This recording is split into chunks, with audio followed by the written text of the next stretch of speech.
I'll let you introduce yourself, but it's kind of an interesting story that you and I sort of met like a couple of years ago Hmm. through Ben Pekulski, and I think we even wrote like a one or two emails back and forth, and then I was kicked out of my LinkedIn, and I could never get back in, and just kind of lost sight of it, and then I reopened LinkedIn again. I saw your name. I said, I have to connect with this guy. And by that time, too, you'd done some more things, too. So I think even, some of the information changed on your profile. So I'll just let you kind of share it because I don't know even exactly what's the most up to date information because you do so many things.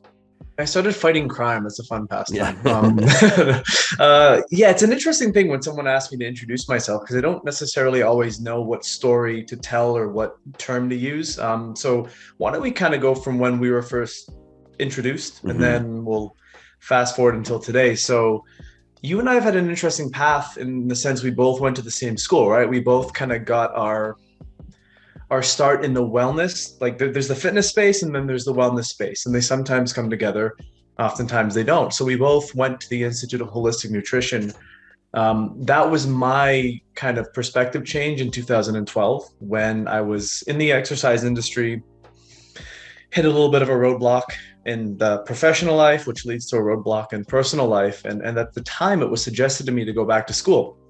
And I thought, God, I'm 26, go back to school, but it just felt like the right idea. And I remember in true Roland fashion, I went to an open house at the end of the day. So it was like 35 or 45 minutes before the open house was shutting down, like flew there from work. And I ended up meeting everyone who was like either the owner or the director of the school. It just happenstance that they were all there at this particular open house in Mississauga. And I got the paperwork for the course, and it just felt right. Like I didn't think about it; it just felt right. So as I was going through school, I learned a lot in the exercise world regarding critical thinking because I was doing training with high profile, want to be athletes, junior hockey players, whatnot. But I also like the challenge of fixing people who could not function properly. So it was like a Sherlock Holmes reverse engineering, fantasy inside of me to be able to figure all these things out. So I applied into nutrition. So when people would just want to know what the answer was, I would go, well, why is that the answer? How did you get there? What else do we need to know on top of this? And it was in that process. I still remember where I was one day on the campus where the owner of the school, she kind of like summoned me over. And she's very, Elizabeth has a very Elizabeth, unique yeah. style in terms of how she operates. She goes, Hun, I know what courses you're going to teach for me when you graduate. It was like a year into the program. Yeah. I'm like, teach. I barely get myself through Yeah, school as yeah, a student because that model doesn't work for me very well in terms of how my brain operates. But that moment was a huge like, oh my god, this is an opportunity. This is a chance, and that led to me, yes, teaching there, but also I helped build the brand ATP Lab supplement brand across Canada, which is kind of how I got introduced to Ben. Then I got down to Florida and started learning about some of the people in his world. And then as I was doing both of those jobs, this opportunity to podcast like you're doing right now came my direction, and I wanted to learn from incredible people yeah. about what they did, how did they get there, what's your story, what's your inspiration, what's your passion, and until eventually I'm like, I can do this too. I want to do my thing, and I got connected with a gentleman who created a field of health optimization medicine, which is kind of like functional medicine without the illness influence. It's Okay. how to detect and correct nutritional imbalances and then create custom protocols for people based upon the results of their testing, which is kind of serendipitous for what you guys are launching as a business, That's meaning right. I've done it before. It came to creating custom supplement packs for people and getting them made and delivered to them on a regular basis. Then they would check in with their provider or practitioner on a regular basis to constantly be adjusting what they're taking. Hmm. And then, fast forward till today, that gave me the opportunity to travel around the world and learn a lot about people and how they see health, but also how they live. Got introduced to some really high profile and very successful professionals in the world of sports, which has allowed me to work with a lot of pro athletes and the people at the top of their games. And the clientele I see right now is probably a 60% mix of pro athletes, 40% mix of high performance professionals. Yeah. Like you would be a client avatar for me, someone who's running a business and needs to be on the top of their game at all times. And I'm the person who tries to figure out all aspects of figuring out where the optimal variables are in their life that they can implement to make sure that they're sustaining themselves. Yeah. And if something does come up, you know the illness side and how to intervene, then you create a framework of how you establish your baseline of assessment, and then figuring out how you can work with them as the individual, because each person requires a unique approach. Absolutely. Some people need more conversation. Some people need more, autonomy, and then infrequent check-ins. And it's figuring out how do you work with a person, and then how do you include all the aspects of available science and practitioner skill set. It's probably a good way to do it, to frame it in order to be of service to them. Mm-hmm. Yeah. Wow. And there's the whole change in the industry, and the crusade of making people healthy and waking them up to different aspects of reality. Well, that was amazing. I mean, there's a ton of stuff, and I'm a writer, as you know. I write everything I do down. I've done this for probably 15 or 20 years. But you hit on a lot of really interesting things there that I, of course, love. And I think that's kind of the point of these conversations too. Like you said, talk to people who have done this before, or are doing it, or at the edge of this, and are pushing things forward for people. And this isn't necessarily for someone who has a ton of health issues, although it's really important for those people to be able to gain some understanding, to know what to do. But I don't want this podcast, these conversations, to be about, eat organic. And we know that, like, we all know that. Your compliance in doing it is another thing. And there's certainly an area of conversation that can go that way, is how do we stay motivated? How do we achieve these things? But I think where I want to really push this with you is like, what does like health optimization even mean? How do people get that 1% edge? And I always loved that idea. Pardon me. I don't know if it was Jordan Peterson, one of these guys talking, and became fascinated with the idea of what is like the ultimate Cameron, or what's the ultimate Roland? Because if you want to do anything with enough time, you can. And I use the example, like, you want to learn how to speak German. Well, day 1 is tough, day 2 is a little better, day 3, until you finally, hey, 5 years from now, you're doing it fluently. So what is the idea of the ultimate Cameron? If I did everything perfectly, if I, studied language, or if I studied health, or what is like the end peak Cameron in terms of health optimization, and how do we get there? That's a very interesting question. And I've asked this of many people, and I've never gotten the same answer twice. So if I say Cameron wants to be healthy, what is Cameron's definition of healthy? Mm-hmm. And I'll ask you that right now. Do you have a moving definition of what that means? Totally. And I think that's part of the, I don't want to say problem too, but the conversation between us, because I do have some things I want to ask you, like, how do we get there? How do we make it affordable for people? But yeah, if you want to use me as an example, like, how do I define health for myself? It's certainly more than the absence of disease, because there's a sliding scale, of course, right? Mm-hmm. It's not like, you smoke 1 cigarette and you have cancer. Maybe you don't even smoke 500. Maybe it's different for every person. Our own biochemistry is going to be unique. So for me, it's certainly not the absence of disease. It's that feeling of like ultimate well-being. And I don't just mean that physically, but like mentally, spiritually. You just have that ultimate feeling of being at peace, I suppose. And if you need energy, you have it. If you need sleep, you can do it. Everything's easier. Maybe that's the right way to say it. Yeah. I remember one of my old mentors used to say, just because you're not sick, it doesn't mean you're healthy. It just means you're not sick. So that's kind of like a way of echoing what you just said. The absence of disease just means nothing is able to be identified yet. Yeah. The pressure cooker's lid has not been pushed off. It's able to maintain it, right? Because for me, it goes, imbalance comes first. Imbalance leads to symptom next. Symptom leads to disease state, or a state of disease, right? So an imbalance you might never see on a blood test, but if you go a little bit deeper and test something a little bit more real time, you might see alterations in organic acid profile, or you might see a change in urinary pH in the morning, or a change in salivary pH in the morning, and you're going, oh, my body is trying to compensate for something.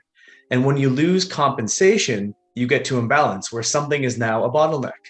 And you can continue to function because the biochemistry has enough built-in fail-safes in the body to keep the process going for survival, but you're moving away from thrive, you're moving towards a perspective of survive. And when you lose ultimate compensation, because that's been imbalanced for too long, your body throws off a symptom.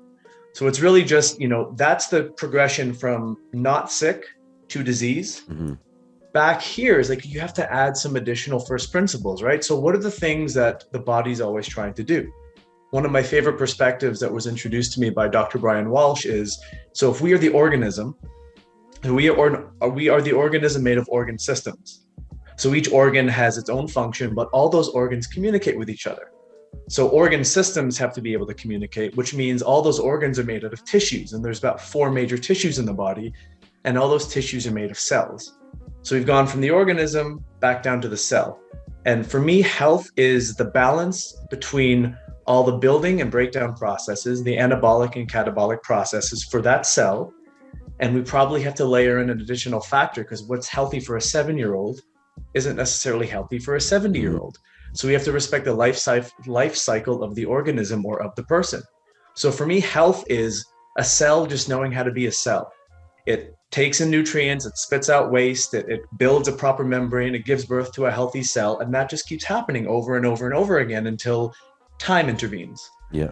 And when we become sick, that cell stops doing that. So we disrupt the anabolic catabolic processes. So, we don't get wastes out. So the cell has a greater toxic load. And when the cell has a greater toxic load, it becomes dysfunctional. So we can't bring nutrients in.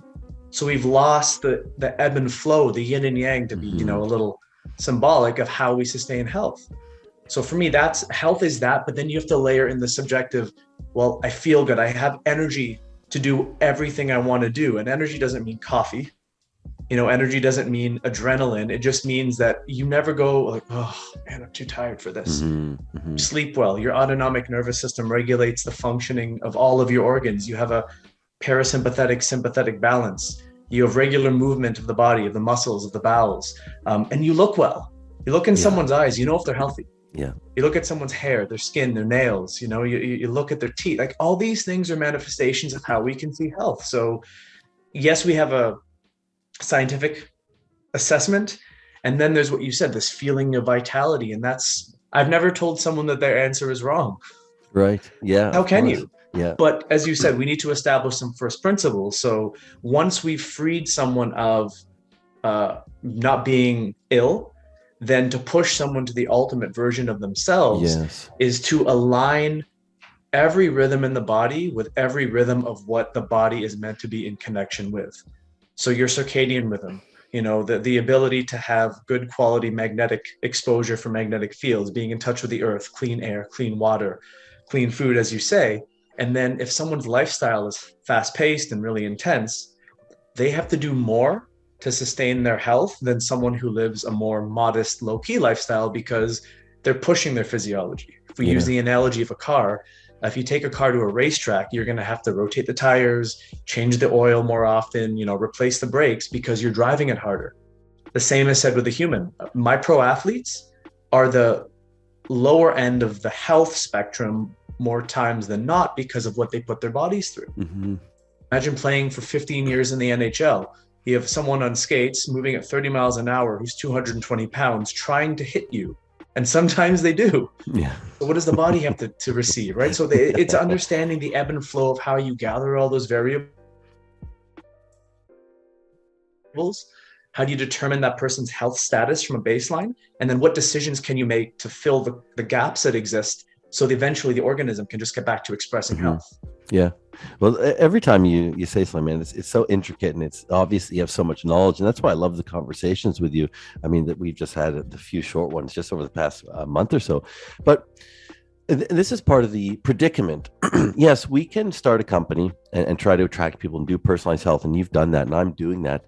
But for the broad societal approach, because I had a conversation last week with someone else, and it's like, this is expensive as well, right? To go and see Roland, I need to see Roland to get personalized, and you only have so much time. How do we affect 40 million Canadians or 370 million people in the States? How do we get to that point where everyone can have optimized health? And I guess really, to make it an easier question for you, because that's a tough question. I'm asking you to solve the world health problem. You could throw it at me. I can just come back with whatever I got. Yeah, I think really what listeners to this would be interested is, if someone wants to optimize their health, okay, and I'll put this into two questions. What's the first thing they do? And then just as important possibly is, what's the last thing they should do? Like, what's the last thing to worry about? And what's the first thing for them to do if they want to optimize health? And let's say perchance they can't afford to hire you.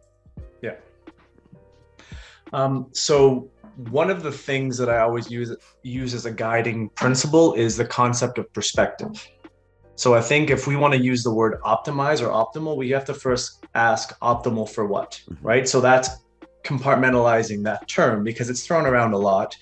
And I've seen 3 or 4 different organizations use the word optimal, yet they're all doing different things. Right. Yeah. So that's the first thing, because what that gives someone is the ability to plug themselves in where they see fit rather than have the pressures of trying to live up to something that's unrealistic in the here and now. Maybe in 5 years, they can move to a different sense of optimal. The second thing is we also get, as humans, get distracted by shiny objects. So let's give you an example. How many different forms of vitamin B3 exist, right? Yeah. I can have nicotinic acid, I can have nicotinamide riboside, NAD, I can never pronounce that one, nucleotide adenine, whatever, blah, blah, blah. So what is the optimal form of vitamin B3? If we're at that conversation, but someone hasn't regulated their sleep, they don't they don't drink quality water, they don't have the appropriate exposure to light at the right time of day. For me, optimal has to start with what is optimal for all humans, regardless of who you are and what you're doing. If you're in the weeds about what form of vitamin B3 you want to take because you want to optimize energy production, but you haven't worked on the fact that you're a carb junkie and you're hypoglycemic, for me, the first step of optimal is getting all those things in place.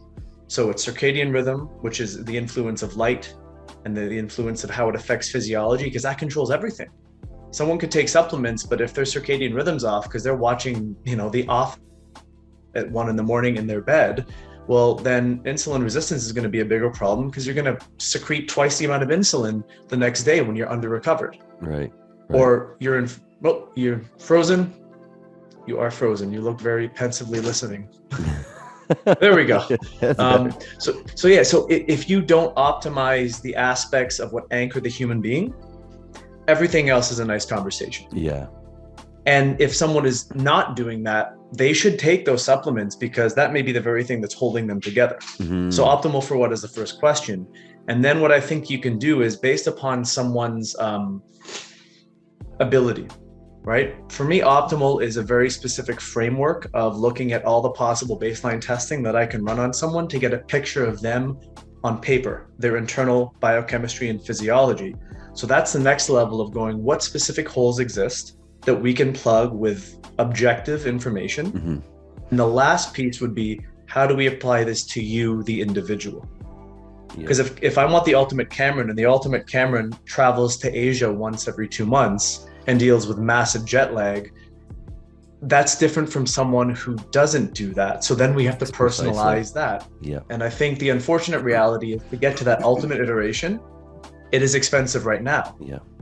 But the good thing about that is what's expensive now becomes affordable as time goes on. Like if you think about the concept of an MRI machine, they used to cost a few $1 million when they were brand new. Now a hospital can buy an MRI for what? I don't know, $50,000, so 10% of the original cost. So if we give people options and we encourage them, people who become more optimal can often work harder to become more successful and be more health-minded and health-biased. And then all of a sudden, when there's a lot of people wanting a service, that service can become less expensive because there's an opportunity for that business to thrive with 100,000 subscribers as opposed to 1,000. So they can lower their prices. And that kind of leads me nicely to another question too, is aside from seeing you, where again your time's limited, so even if you drop your price and everyone can afford it, you can only see a certain amount of people. So there is a need for some kind of entity to push this forward. And just like you mentioned earlier, 4 different companies can have 4 different ideas of optimal.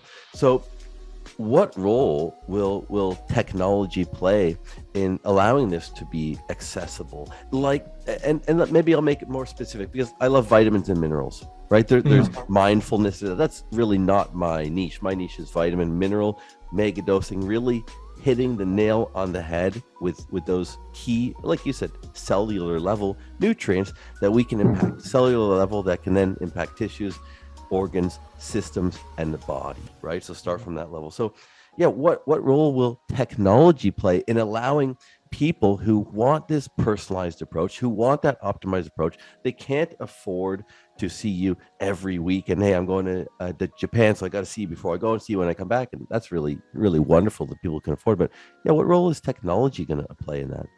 Well, I think technology lowers the barrier of entry to the anxieties that people have about not knowing what's right. For example, let's say you do a questionnaire with someone and you've determined that they have a broad range of nutrient deficiencies. Well, if that information is somehow put into a piece of technology like an app that then relates those nutritional deficiencies to what products to take, but also what foods have them, then you empower the person to care about their own health enough to make this knowledge become committed to memory. And then my opinion is this: if we look at the medical system, what does the medical system do? It diagnoses and treats a disease, right? And what are their tools? The tools are pharmacology for the most part, and then surgery. So you're never going to get healthier in the medical system, but if you're in a crisis, that's where you want to go. Question becomes, well, what health advice could my doctor give me? We'll say, well, get some exercise and eat right. That is the most useless.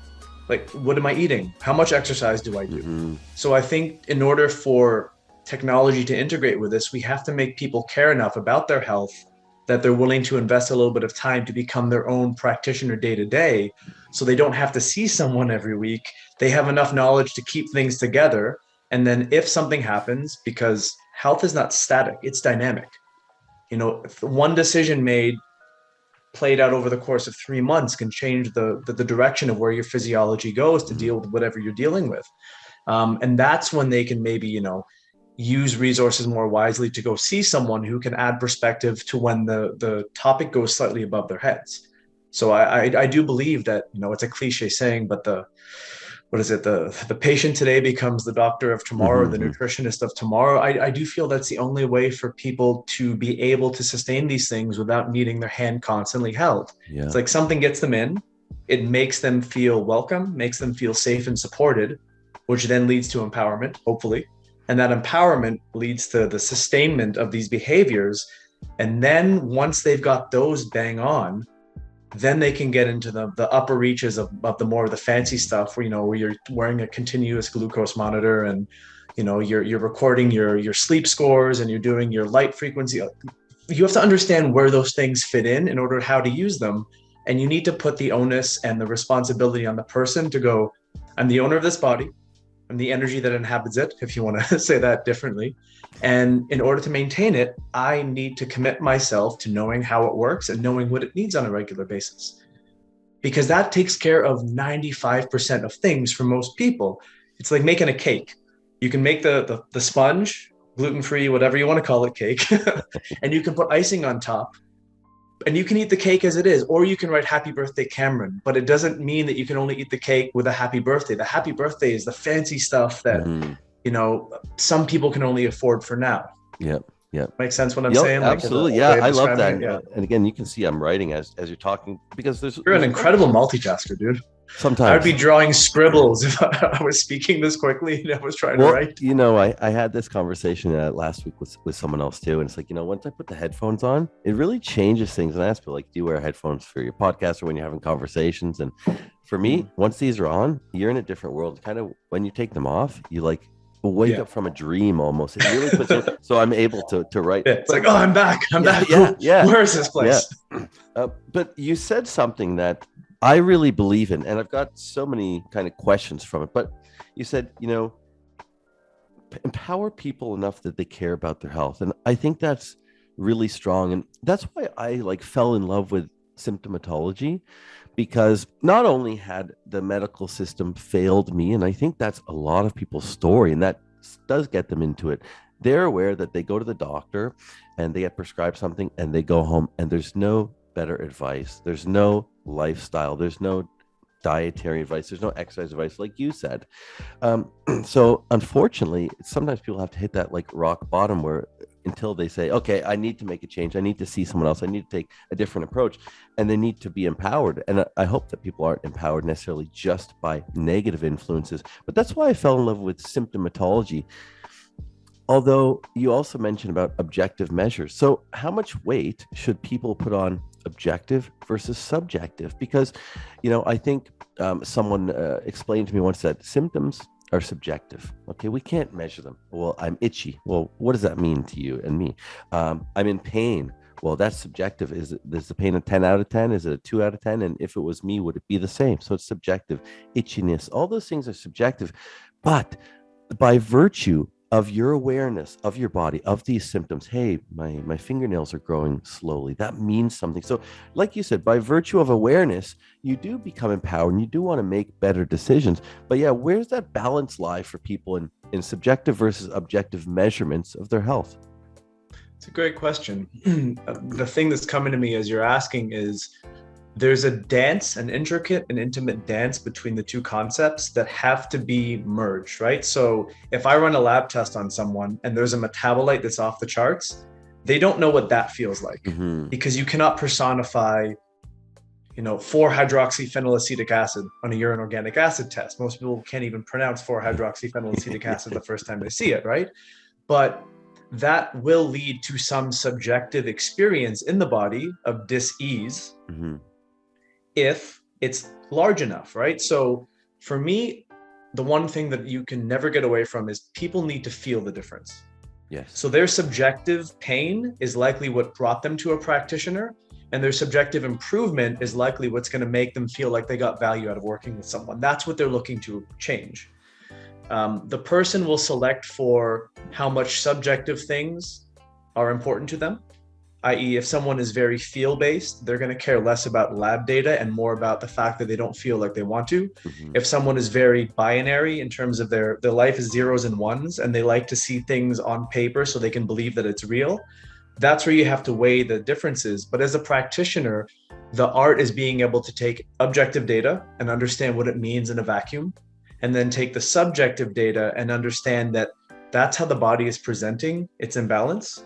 And using the change in subjective data with the change in objective data is the ultimate combination of long-term improvement. And sometimes they move at different paces in different directions, and you have to be able to communicate that. But I think subjective is ultimately more powerful, because if they felt like crap when they came to see you and they feel appreciably better, some people don't actually care what the objective reasons are. They just know that they feel better. Yeah. But they both have to move at the same time. If you balance someone to a lab test and they feel like crap still, well, then that lab test was not all encompassing. Yeah. And the body ultimately will only throw something off biochemically if it's so imbalanced that it can no longer mask it.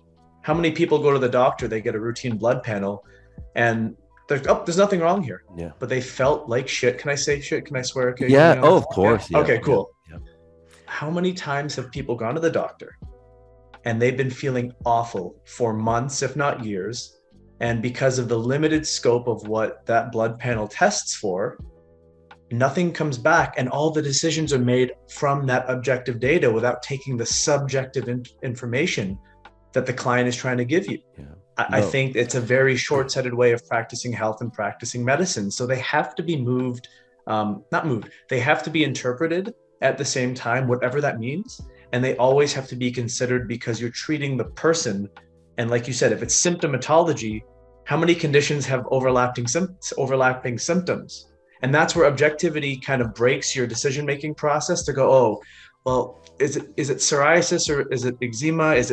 And you can go a little bit deeper to give you a boost of confidence in deciding.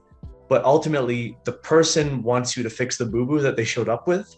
They don't want to take home a piece of paper that says you're feeling good. Yeah, absolutely. And that's kind of my story too, is that, doctors will often say that, like you said, you get a blood test, they'll say, oh, everything's fine. And I think one of the problems there is then they normalize pain. Oh, okay, well, I guess I'm supposed to feel this way. And that normalizes, or it's in your head. Well, that is the other option, that, oh, okay, well, maybe I am fine and I'm overreacting.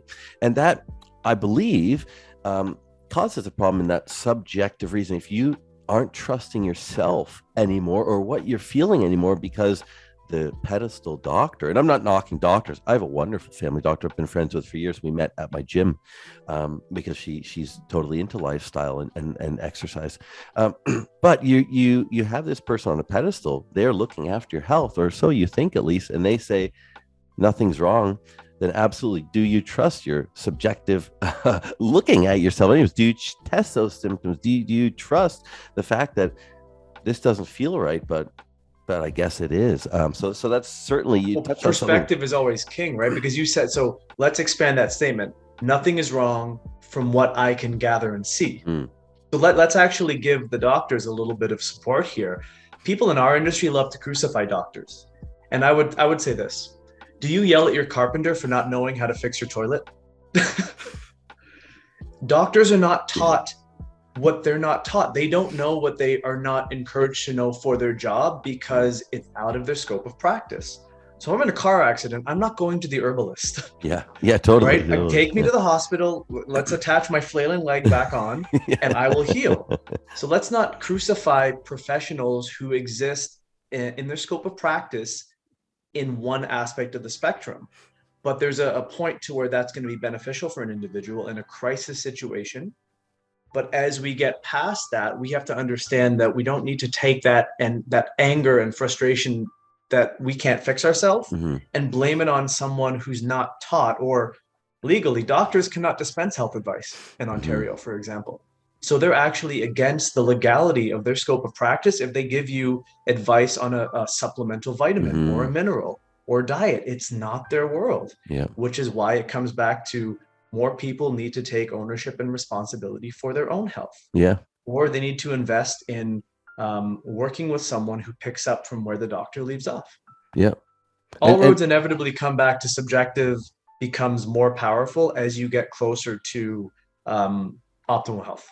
Well, then that's exactly what I believe. And I love that you said that. But I'm going to ask you to solve some more of the world's problems. Gosh. Okay, here we go. Because you're absolutely right. We can't crucify doctors. They are under extreme stress. They're doing the best they can with the scope that they know, what they learned in school, and what they have to abide within. As you mentioned, there's certain laws and certain legalities. It's like, hey, stay right here, doctor. This is what you're good at, and this is why you have insurance and whatnot. Only once all of us drop our egos can we integrate properly, rather than be, it's alternative versus allopathic. It's doctor versus naturopath. It's like, guys, come on. But there is a struggle for some people because, again, it's the cost. Doctors are covered and some nutritionists, some are covered now, but some aren't. And even I want to ask you about, back in 2010, this is jumping just a little bit, but it's just an example because I agree, don't crucify doctors, but there's something that the current system pushes you more towards that direction. And people wouldn't even know how to find a holistic nutrition. So back in 2010, it was December 1st, the government of Ontario decided we're no longer going to cover vitamin D testing. So universally, we will not cover this anymore unless you have, let's say kidney disease. So of course, assimilation would be terrible. You wouldn't be able to convert vitamin D to its usable form if you have a kidney problem. If you have rickets, we'll test you. So it's like if you already have a severe deficiency or have an organ problem, so you're not converting vitamin D to its usable form, then we'll test you. So it's gotten people to say, well, the government says I don't need to test my vitamin D levels. It's not covered. Why should I? And again, we're not going to crucify doctors, but people just don't know this information. So what needs to happen for people to start to take this ownership and do start to realize, hey, these symptoms mean something. Maybe I am low in vitamin D, even though I don't have a test that tells me that. How do I find out? How do we give the power to the people? I think the first thing, and I feel this strongly, and it's going to be a perspective that I've often shared in personal conversations. So it's not the doctor's fault, but it is a flaw of the system. So your example is they no longer do vitamin D testing, which means that people don't know that what you still test for vitamin D isn't the active form. It's the precursor metabolite, right? You're not doing 125 OHD, you're doing 25 OHD. And it's not accounting for conversion and peripheral tissue enzyme capabilities. So even that is subpar. What does it come back to? Cost, right? So if we are in a socialized system, which has its amazing benefits, but it also has its drawbacks, you have to create something to a factor of how much does it cost.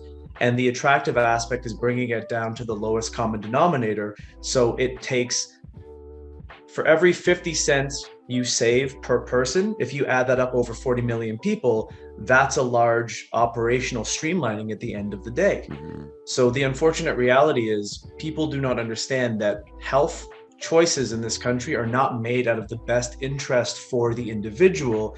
It's made out of the best interest of how to operate a business, running or operating as efficiently as possible, spending as little as possible, and taking in as many profits as possible, which unfortunately come from doctor's visits, hospital insurance claims, and drug sales. So it's never been set up for our optimal health. It's the rationalization of, well, they probably would go, how many people have severe vitamin D deficiency based upon the population percentage that manifests in rickets? And if it's under 5%, well, 95% likelihood that we're not going to have this problem come up. So we can probably remove this test. That is the ultimate, I believe, the ultimate manifestation of why that exists. Yeah. Because in the US, everything is privatized for the most part. Yep. And people are used to paying for things. So what's offered to you as a baseline for where your dollar goes is much more valuable. If you're in a system like ours, knowing the government isn't going to make health claims in your best interest, the inevitability is to, one, become empowered to learn yourself, or B, when you do get to the point where you're feeling so much subjective imbalance, don't let someone else tell you you're not okay. Believe in what you intuitively feel inside yourself to be a truth, and figure out what action you need to take. Mm-hmm. Because I mean, it's a very easy thing for me to tell someone, well, if you're inside between 10 a.m. and 2 p.m., you're never making vitamin D even in the summer. You cannot make vitamin D in Canada from October until April. Okay, so there's half the year gone. And then who is outside walking around between 10 a.m. and 2 p.m.? Nobody. Yeah. And if they are, how much of their skin is exposed? Their face, maybe their forearms, and maybe their lower legs. So if you start using like these I call them strategic assumptions or assessments, you can probably then go, well, there's a good chance I might be vitamin D deficient. What are some other things that can confirm my bias? And then ultimately, it's going to lead you either to the patterns of research or reaching out to someone like yourself or myself. Because guess what? You can vitamin D test for very low cost with a blood spot. It may cost you $69. Yeah. That's amazing. Well, you summed it up there pretty well. Let's go, let's stay on the topic of vitamin D, but maybe just expand it a little bit. It could be vitamin A, could be vitamin C. Because again, I'm big on the nutrients and I'm big on symptomatology. And that's how I believe people should first get their feet wet into health optimization. Do a symptomatology test. I mean, David Roland has a really wonderful one that I fell in love with when I was at school. Because again, it was that awareness. I was like, oh my God, this means something. These lines on my fingernails mean something.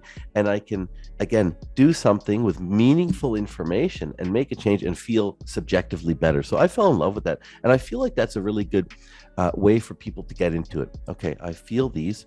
What do they mean? Someone obviously has to put that information together, like Dr. Roland did, or like myself, that I do.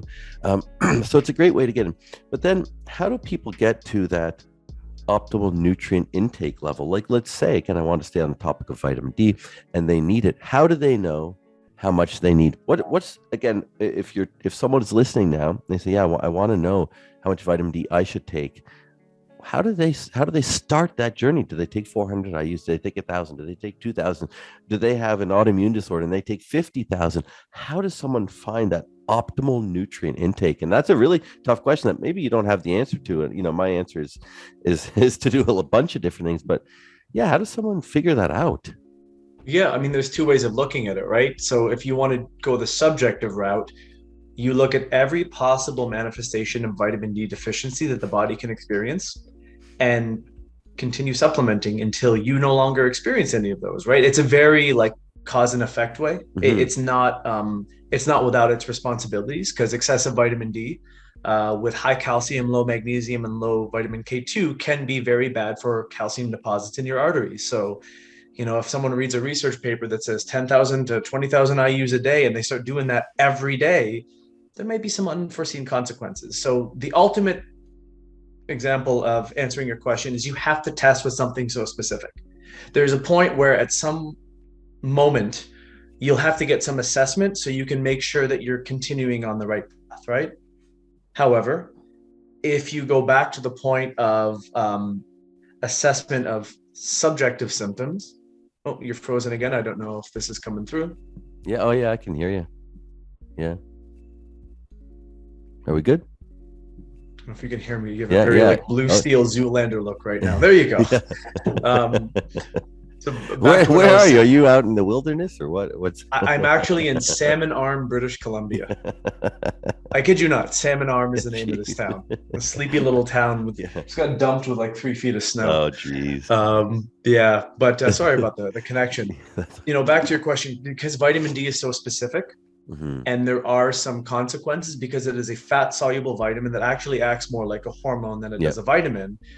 There are some detriments to using fat soluble vitamins at extreme doses. So I am a fan of going, well, if I'm going to weight a category of excess being dangerous that requires testing, I will go on the fat soluble vitamin side, because we know from symptomatology there are risks with inherent vitamin A toxicity, vitamin D. Vitamin K can typically only be a problem under conditions of like blood thinners, and vitamin E, again, no accepted tolerance issues, but maybe you get the runs. So you'll know very quickly with certain things. Whereas water soluble vitamins, there's less of a worry for toxicity. There's more of an issue with imbalancing pathways. Yeah. Like the methylation pathway, for example. If you're crushing vitamin B12 with not enough folate, or you're taking too much B6 without enough biopterin or trimethylglycine, that can disrupt the flow of things from that pathway. But that being said, I think the ultimate manifestation of our vitamin D example is at some point you're going to have to bite the bullet and do an assessment. However, if you're feeling awful and you do a high dose vitamin D repletion and then you bring it back down to a regular level, I don't think 5,000 IUs on a daily basis is a problem. And then I get my clients off vitamin D when the sun comes out in the spring and the summer. And I just say, go lie outside naked. Just make sure no one has a camera. Yeah. Right? Yeah, that's exactly it. Well, I've read a few papers that kind of support what you said, that the sweet spot, again, everything's personalized. And that's really where we want to get it, is that everything can be personalized, where I think, hyper personalization will obviously come into play in the next, 5, 10, 20 years. But that if we look back to our ancestors and the way our DNA evolved, I mean, if our DNA evolved in the sun and in sunny spots in Africa, where, we can look now, we know how much sun is there from this time to this time. We know how much vitamin D would be converted in healthy individuals. And that most people, when our DNA was being evolved, that the vitamin D intake, at least just from the sun, not even including food, would be between like 4,000 and 8,000 IUs daily just from the sun. And that's if our DNA evolved that way. Are those kind of guidelines that we should still follow, do you think? I feel absolutely, because the one thing that's true of the sun is you cannot your body will shut down vitamin D synthesis from the sun when you've maxed out, right? Because the sulfated cholesterol in your skin is what absorbs that UV light, and thus the process actually takes place downstream. Oral vitamin D supplementation you can overdo. So we have to understand that, these compensatory mechanisms that we've created for sustaining our health when these nutrients aren't available do come with a certain responsibility. And every client I've ever seen who I've measured their vitamin D, and I'm used to the American numbers, but when I get them above 60 nanograms per deciliter, everything gets better. Yeah. Everything in their body gets better. And, like back to what you said, we have to honor that evolutionary approach, because why do you think we have different skin tones? What's the difference between someone with really light skin and really dark skin? Light skin evolved to absorb light from the environment more effectively because you have a shorter window. So the further north you live in the world, typically the less melanin you have in your skin. So you can make vitamin D maybe 3 times as quick as someone with a darker skin complexion. Yeah. And those things all matter. That's all part of what got us here. Yeah. So replicating those things comes back to my first point. What is the earth and the environment that we were created in trying to help us do and sustain as beings that are not separate from our environment. Like Yeah. we're children of the earth. So it's all been designed intelligently. We get off of that because society pressures and society, I guess, habitual nature disconnect us from that. Yep. And I think you made a point that I'd like to bring full circle here is the theme of all this stuff is getting in touch with yourself, right? So when you understand those, it makes you have a different relationship with the environment around us. Thus, we have a different relationship with the environment inside of us. So you start to notice the lines on your fingers rather than being distracted and not taking a look for more than half a second if you spill something on your hand. You have to get to know your body. Your body will always be there and tell you, but if you don't get quiet enough to actually sit there and listen to it, it starts to scream. And then when it's screaming at you, typically when you're finding your way into the office of someone wearing a white coat. Yeah, yeah, no, exactly. Well, let me get slightly personal then, and I won't keep you too much longer. What was your health journey? And maybe you didn't have one, but I find everyone that I talk to in this industry, something happened, and maybe it wasn't even for yourself, but a family member or a close relative or something like that. Because for me, I had many, I wouldn't say health battles. I was never one of these kids who was always in the hospital. It wasn't like that. But the medical system certainly failed me in some regards. And even it went to the point of, for me, sports injuries, things like that, where they really had no solution that was, again, personalized to me. And that just really stuck with me up until now. I turn 38 next week, and it's all about the personalization. How can I do it best for me? What's your story that really pushed you to have this passion for this? I got to start by saying happy early birthday. Yeah, I'm getting old. They say after 38, it's all downhill, Yeah, right? yeah. So that's a great question. There is a couple things that have been like big nodes in the network of my own life experience. When I was 5 or 6 years old, my father experienced his first battle with mental illness. So we're coming up on 30 years that he's been battling with this, and he's at the point where his depression, anxiety, OCD, and Parkinson's have restricted his body from doing anything under his own control. But I also had a lot of loss around my existence at that time frame. Grandfather, cancer when I was also 5 or 6. Mother has had cancer before. She's made a recovery. Grandmother, Alzheimer's. So I've seen people around me go down this path of something happening to them. And unfortunately, most humans become victims of the situation or circumstance. And it's not because that's who they are. They just don't understand what happened because there was no awareness along the way of all the things that may have come together to create this. So seeing that within my own family made me absolutely relentless in my pursuit to understand things. I was meditating one time, and my younger version of myself, like a 5 or 6 year old version of myself, appeared before me and said, the reason you need to understand things as you do is because when you were such and such age, you didn't understand what was going on. You didn't like that feeling, and you never wanted to be in that position again. So I became the person who will dive into a biochemistry textbook and teach myself cellular metabolism pathways of energy because I need to understand what the body's trying to do. Yeah. And then, I did want to leverage my own competitive advantage with sports. I did competitive martial arts for many years. And that was a massive thing for me in a time of life where I was searching for something.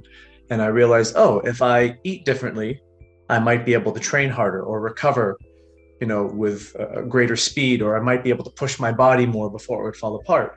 And, fast forward into my own experiences, I've had some freaky things happen in the last little while. I've had my left sciatic nerve just lock up and render me crippled for days at a time. I've had recently I was in the US and I got bitten by a tick and I contracted Lyme disease. Oh, no. I think you mentioned that to me. Yeah, so it's like I choose really, really intense ways to learn lessons in my life because I bring upon these intense experiences that require me to figure things out. So for example, most people struggle with Lyme for years and it's unresolved. It's been about 6-7 months for me. I really don't feel any symptoms. Why? Because it pushed me to learn about German biological medicine and bioenergetic medicine. So, my scientific hierarchy was, biology is actually at the top. It's the last one, to receive the message in terms of what to do, because chemistry tells biology what to do, but physics tells chemistry what to do. So if you can treat at that level, you can get down to the bioenergetics of the person, which is the physics of our physical health and structure, which influence all the biochemistry that we can measure. So that's kind of my story, is where like, it's like figuring out the universe inside of you so you can figure out the universe outside of you to the best of your ability in a lifetime. But that was for me. And now it's wanting to leave my mark on humanity and change the way we see health in my lifetime. Yeah. I'm 35. I got some years ahead of me, I think. I'm going to be one of those old guys who says things like back in my day, but fundamentally that's the draw. The draw is, this is my purpose here. I've stated my purpose. I've made my pact with what I believe created this. And I'm going to be of service to humanity to help guide them into a new era of, like what you're saying, how do we get people to care about their health enough to motivate them to learn about the body? Because no one gives you an instruction guide with this thing. Our cars tell us when it's time for a service nowadays. No one tells you when you should check your body out to see if it's functioning well. And what does that even mean? How do you create that flow of activity for someone? How do you guide them? Yeah, no, that's amazing. I love that. And, I was the same too. I grew up as an athlete and many, many, many injuries. And that's what's always made me stronger. And it's such a cliche, isn't it? For us to, you go through tough times and you get stronger. And it's like, it's every movie. That's the whole point. But that's exactly what's happened to me. I've had some really major, injuries and I guess I want to say health scares, but I was never scared for my health. Does that make sense? I had health scare, but I wasn't actually scared for myself. I felt extremely confident throughout my entire life that I am a healthy person, that I do what's best for my body, that I do exercise, I do eat well, I do take my vital nutrients, and I feel very confident that. But same thing, I dislocated my knee 4 times. I broke my other knee. I've had bicep surgery because I ruptured my tendon. I tore my chest. I tore my quad. I've just had endless things. And every time, like you said, I learned a little bit more about myself. And that act of helping yourself is wonderful. But once you do that, then you feel empowered. You also feel excited to help other people. And I think that's where something like really romantic happens, for lack of a better word. When you're able to help yourself, that's great. But when you help someone else and you see that through, isn't it just like the best feeling? Best feeling ever. Best feeling in the world. Hearing stories of something they can now do that they couldn't before, or seeing, a lot of the athletes I work with, they're in contact sports. So the thing that's on my mind is I want them to remember their kids' age in 20 years from now, not have, CTE that precipitates Alzheimer's or dementia or anything of that nature. And sometimes prevention is the best help. It's not reaction to, the experience. But it's something you said, and it's a little cliche, but I think there are certain patterns in life that we all experience in our own way. And what you just said is like, it's the journey, it's the friction, the stone by which we sharpen our blade. Most people don't realize if a caterpillar enters a cocoon and as it's breaking out, a human helps it. Do you know what happens to that butterfly? It can't fly. It dies instantly. Because it's the stress of breaking through the cocoon that strengthened the butterfly's ability to actually take flight and be a butterfly. So we have to go through these things sometimes. It's symbolic. It can suck. It can be painful. But there's a little saying, you never attract a problem in life without the gift that comes along with it. Yeah. Oh, I really love that. That's wonderful. Well, let me finish off. We've been an hour. Let me finish off with like a final two kind of things with you, because you talked about you have athletic and very, very talented and expert athletes that go to see you. What's the very first thing you do when a client comes to see you? I have them tell me their story. What can they look forward to when they come and see you? I have them tell me their story because I have to get to know who I'm working with, right? I have to understand how that person sees the world, how they interpret information, everything that has happened to them or they've experienced, in order to understand how I can proceed forwards with them, right? Because if you don't get to know the person, and this is a fall down in the medical system, you have 8 to 12 minutes in the doctor's office, then you're rushed out. My first session with one of my athletes is at least 90 minutes long because I need to know everything. I need to know, did you have strep throat a lot as a kid? Did you, were you hospitalized for anything? How many surgeries have you had? How often have you been injured?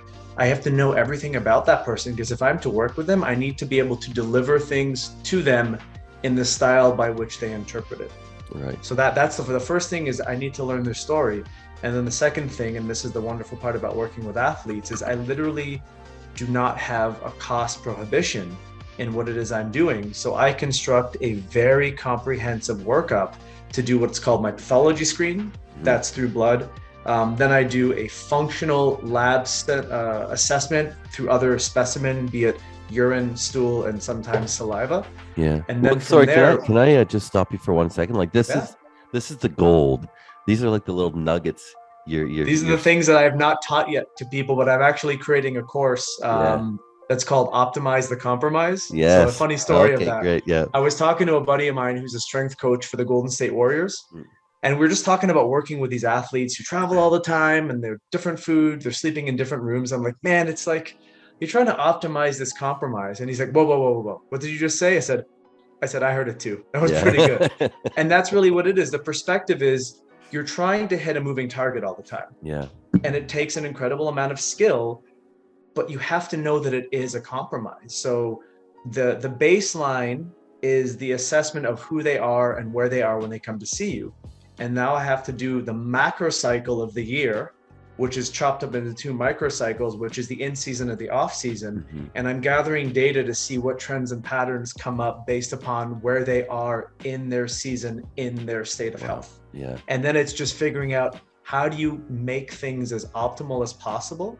So after the screen of the blood, the stool, that's what I was urine, gonna say. Give us all the little goodies of what do you screen people for. So you do blood, you do urine, you do I do a wellness FX screen. So in the US, it's a wellness FX screen. It's the ultimate package, which gives me your basic immune panel, your cardiovascular panel, basic inflammatory panel, some omega stuff, some nutrients, anything that would make me say there's something else that's going on here.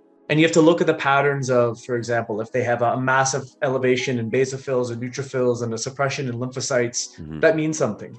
So that's the first thing. And then you look at what's happening in the here and now, looking at organic acids, stool, comprehensive analyses, and maybe some salivary hormone profile, just to see, is their current state of activity too much of a stress for their body to manage based upon what I'm seeing.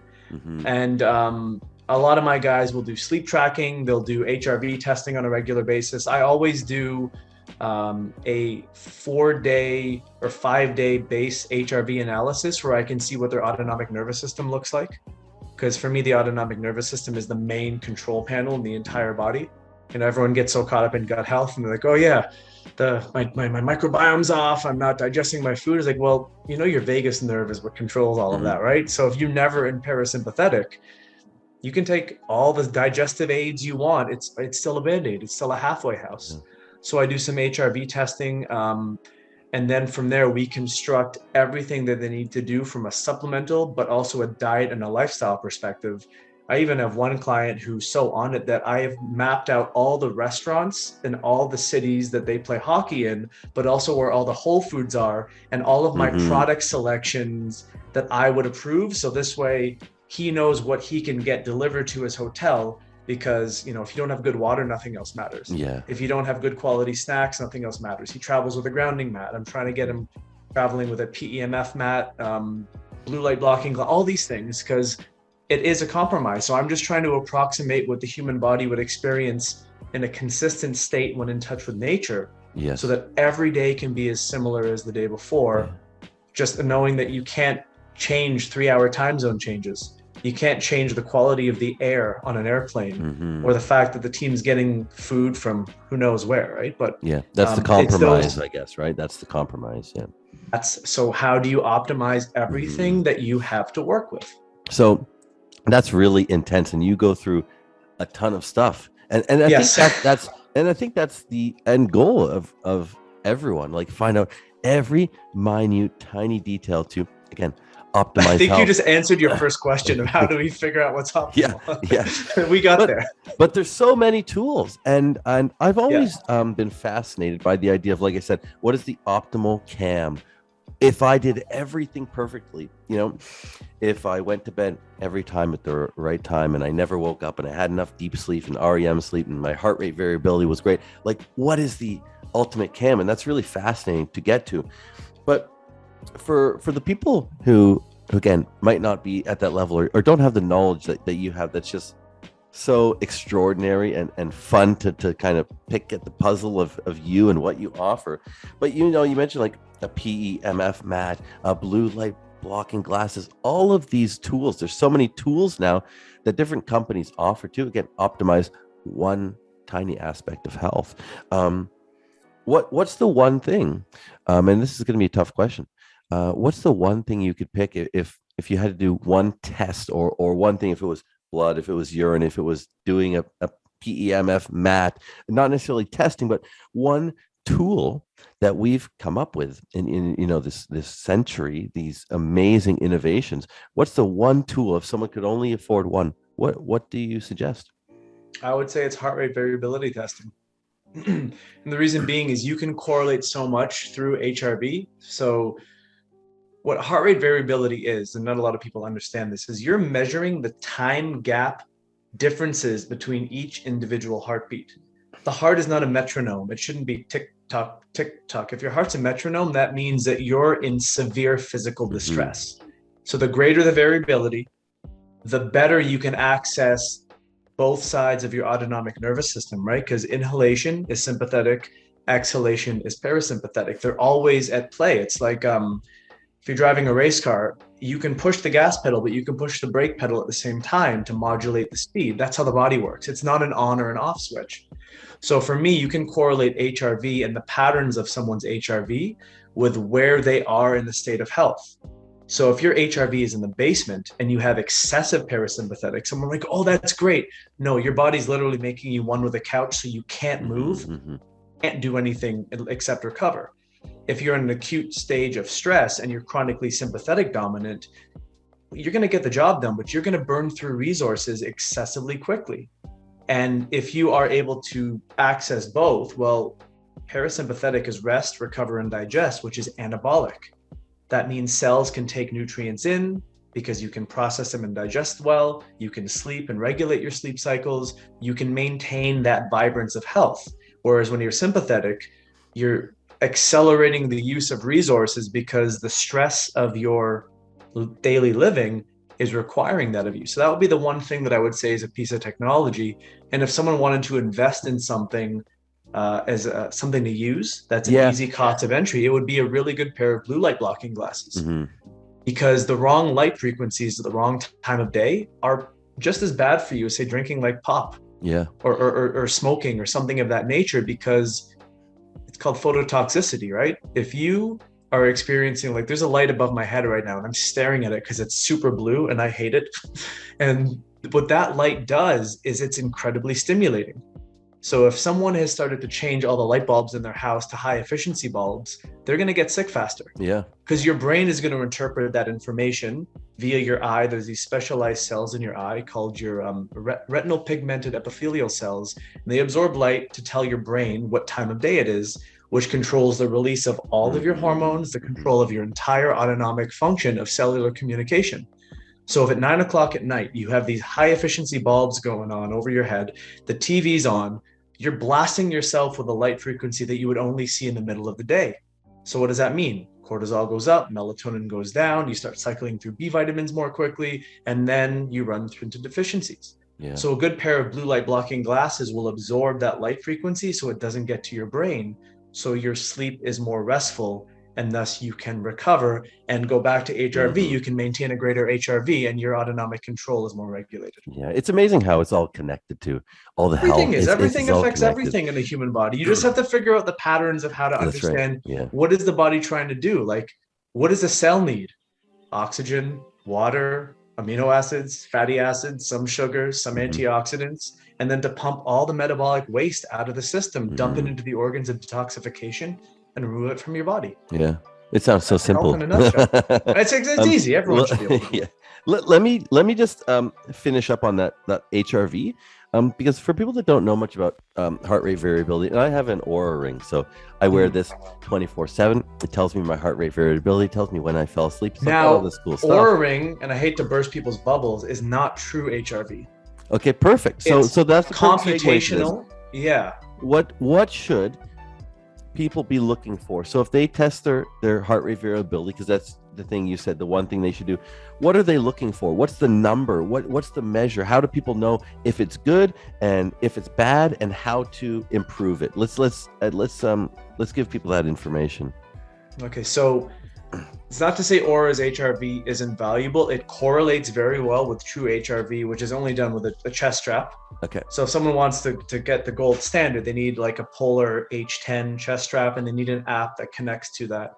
So there isn't a number to aim for because everyone's is different. Where you're starting is going to be your HRV that is a manifestation of everything you've done with your health up until that moment. So if you started tracking at 36, your HRV at 24 would have probably been different, but because we don't know it, it's irrelevant to say we need to aim for a specific number. Okay. Generally speaking, unless there's an issue with your heart, higher is better. Okay. So the key with HRV is looking at the trends and the patterns.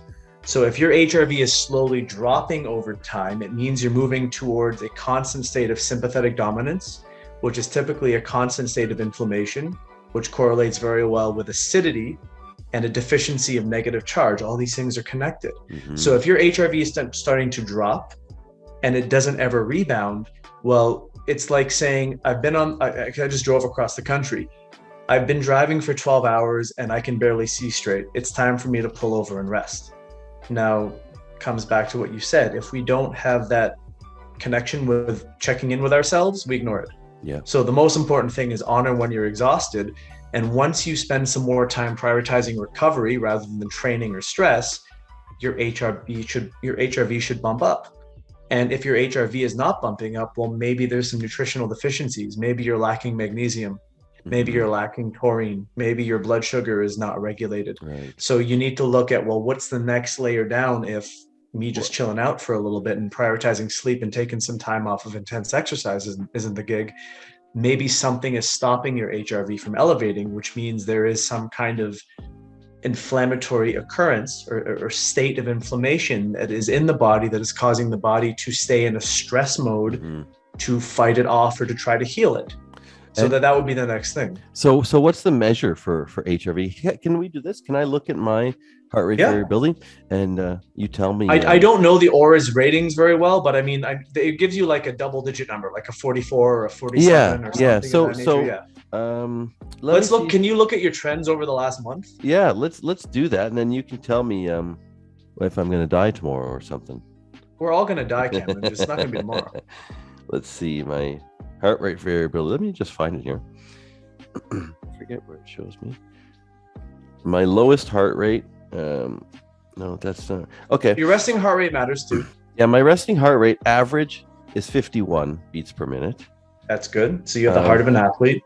My average HRV 49, and again, I'm not even too sure what that means. I can look at my monthly trends and see. Because the number is just a number. I mean, I've seen people who've been 44 on the Oura ring. I've seen 46, 47. So yeah, and I'll be honest, I was excited to talk to you too, because I'm not entirely sure what that means.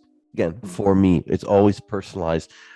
So I've gone a little bit down and then I've gone up. So it looks like usually in the 40s, and then it's gone up to 52. So it's been a difference over the last month between 40 and 52 MS. So that's a big jump. Yeah. So what they're basically measuring is what's called an RR interval. It's the time gap between each individual beat. So the variability, if you plot it on a wave, it kind of looks like waves in the ocean, up and down, right? Because when you breathe in, your heart rate accelerates. When you breathe out, your heart rate slows down, because it's also tied to oxygen saturation in the blood.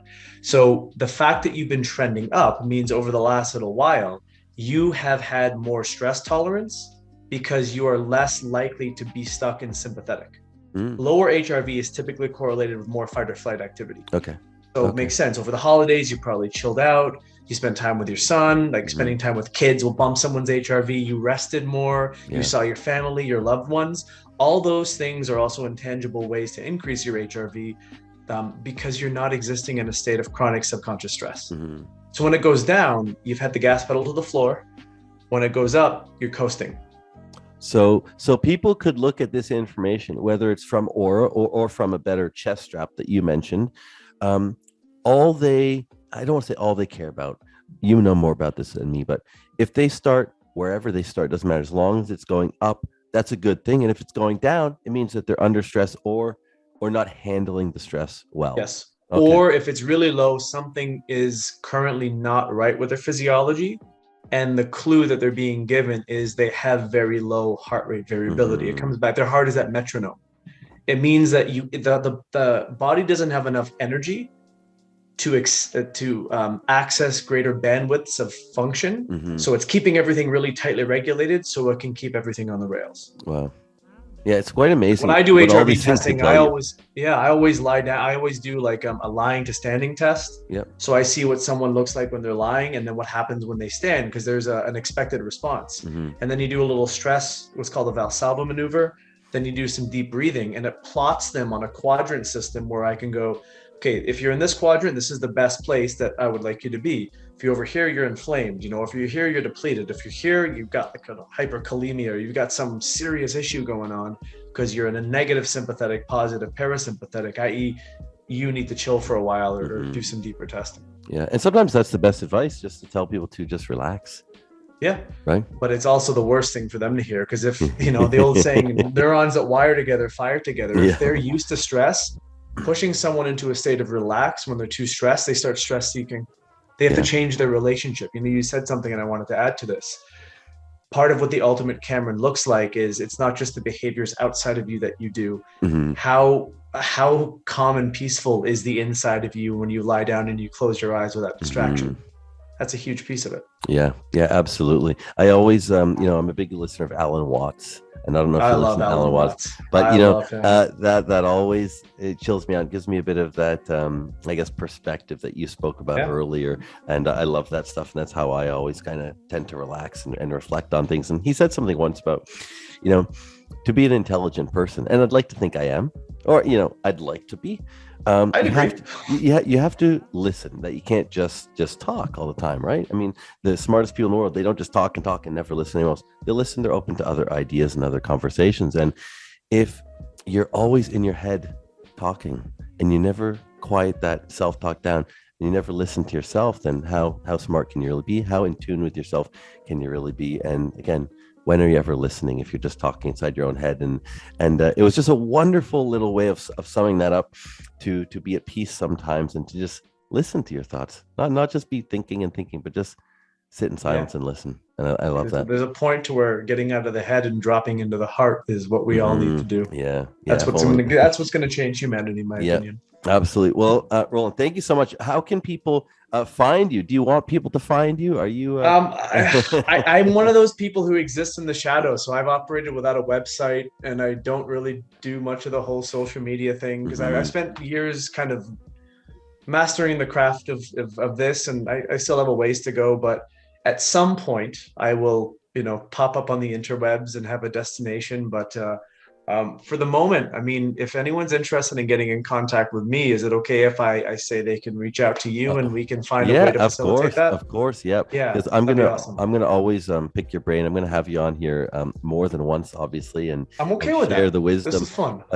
But I really do admire that. I love the conversation. I admire that you stay in the shadows, and it's funny that you say that, because when you said that, you just reminded me of a guy. His name was Marc-Andre Leclerc. Have you heard of him? A Canadian guy who was like a mountain climber, but he did it like free solo. He never had ropes or anything. He would climb like these high mountains, and he wouldn't even let anyone videotape him, because he didn't care about the accolades. He didn't care about social media showing that I'm on the top. He just did it to do it, and that's how he honed his craft. And I think, if I can speak for you just for a minute, I think that's kind of what you're doing, and you're not distracted by the other things. You're really honing your craft, and that's actually what makes you more valuable to this community, and I think it's wonderful. Oh, froze. Thank you very much for that. I appreciate the likeness to someone who does something to that caliber. If you're going to do something, do your version of all in. Yep, absolutely. And the hard part about health, I shouldn't say the reality is, the more you learn, the more you realize how little you know. So it brings you down to that level of yeah, I used to say this to my students when I taught is do what no one else will do so you can do what no one else can do. Mm-hmm. I'm still on that journey, and it's not about the end result, it's about the journey itself. Awesome. I Okay. don't have a final destination, not in this lifetime. Thank you so much, Roland. And yeah, You're very we'll have welcome. you back again. But thanks so much for coming on. My pleasure. Thank you.